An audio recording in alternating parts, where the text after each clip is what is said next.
अस्सलाम वालेकुम। Poultry doctors में खुशामदीद। आज की इस वीडियो में हम मुर्गियों में सांस के मसाइल के बारे में देखेंगे, उनकी वजूहात, उनकी अलामात और उनका हल। ये तमाम चीज़ें इस वीडियो में डिस्कस होंगी। इस वीडियो में आप देख रहे हैं कि एक बर्ड मुंह खोल के मुंह ऊपर की तरफ करके सांस ले रहा है, सांस में मुश्किलात हो रही हैं। तो सबसे पहले देखते हैं कि इनकी क्या क्या वजूहात होती हैं। सबसे पहले, अगर फीड के अंदर फंगस है, माइकोटॉक्सिन्स हैं, तो उनकी वजह से सांस के मसाइल पैदा होते हैं। या अगर आपके शेड के इर्द गिर्द ज़रात है, वहाँ पे फसलें हैं और उनकी कटाई हो रही है, जिसकी वजह से डस्ट पैदा होती है। जैसा कि आजकल गंदम की कटाई शुरू होने लगी है, जिसकी वजह से वहाँ पे डस्ट पैदा होगी।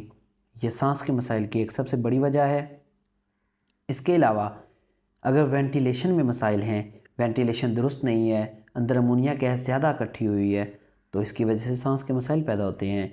या अगर आपके शेड के अंदर ह्यूमिडिटी कम है, नमी कम होने की वजह से वहाँ पे जो बुरादा है उसके अंदर से डस्ट के पार्टिकल्स ऊपर उठते हैं, जिसकी वजह से सांस के मसाइल पैदा होते हैं।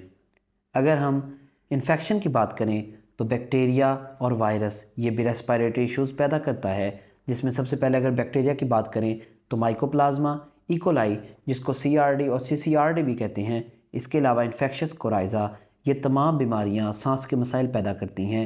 अगर वायरस की बात करें तो वायरस में infectious bronchitis, avian influenza, Newcastle disease, infectious laryngotracheitis, ये तमाम ऐसी बीमारियां हैं, मेजर बीमारियां हैं जिनके अंदर सांस के मसाइल पैदा होते हैं।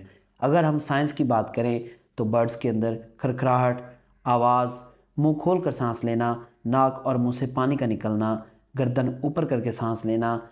आवाज़ से ये मुराद है कि दिन के वक्त क्योंकि पंखे चलने का शोर होता है, इसकी वजह से अगर आपने इसका मुआयना करना है तो रात के वक्त जब लाइट बंद हो तो आप शेड के अंदर चक्कर लगाएं और मुशाहिदा करें कि क्या किसी किस्म की कोई आवाज़ तो नहीं आ रही। इससे ये मुराद होगा कि आपके बर्ड्स के अंदर रेस्पिरेटरी इश्यूज़ हैं, सांस के मसाइल पैदा हो चुके हैं। अब बात करें कि ये रेशा कैसे बनता है। बाज़ फार्मर्स कहते हैं कि हमारे बर्ड्स के अंदर रेशा बन गया है, तो अल्लाह ताला ने बर्ड्स के अंदर ये कुदरत रखी है कि उनके रेस्पिरेटरी सिस्टम के अंदर सीलिया होते हैं और मुख्तलिफ सेल्स होते हैं।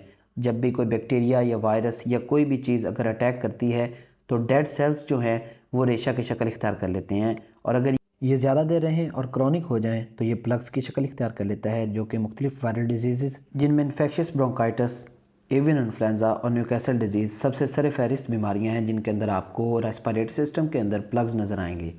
अब बात करें अगर ट्रीटमेंट की, तो अगर आपने घरेलू पैमाने पर मुर्गबानी की हुई है तो आप वेंटोलिन, सीरोलिन, ब्रेटनल, पाल्कोलिन, सालब्यूटामोल या इनमें से कोई भी अगर आपको कफ सिरप मिल जाए तो उसका इस्तेमाल करें।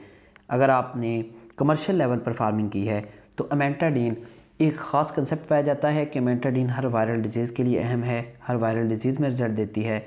तो मैं बताता चलूँ कि सिर्फ H9 के अंदर अमेंटाडीन रिजल्ट देती है और एंटी वायरल इफ़ेक्ट्स देती है। इसके अलावा टाइलोसिन, डॉक्सीसाइक्लिन, टिलमेकोसिन, इस तरह की एंटीबायोटिक्स का इस्तेमाल किया जाता है। और अगर हम देसी टोटके की तरफ बात करें तो एक काढ़ा इस्तेमाल किया जाता है जिसके अंदर दारचीनी, सफ़ेदे के पत्ते, सत पुदीना, इस तरह की चीज़ें इस्तेमाल की जाती हैं। इसके अलावा मेंथोल का स्प्रे भी किया जाता है। सबसे पहले बात करें तो हमें एहतियात ज़रूरी है। अगर गंदम की कटाई हो रही है या कहीं फसलों की कटाई है तो आप तरपाल का इस्तेमाल करें। अपने पैड्स को अच्छे तरीके से तरपालों से ढाँप लें ताकि किसी किस्म की भी डस्ट अंदर ना जा सके। इसके अलावा अगर आप देखते हैं कि क्या मौसम ऐसा है जिसके अंदर नमी बहुत कम है, हवा के अंदर नमी की कमी होने की वजह से आपको लग रहा है कि बर्ड्स के अंदर रेस्पिरेटरी इश्यूज़ आ जाएंगे, तो आप शेड के अंदर फॉगर्स का इस्तेमाल करें।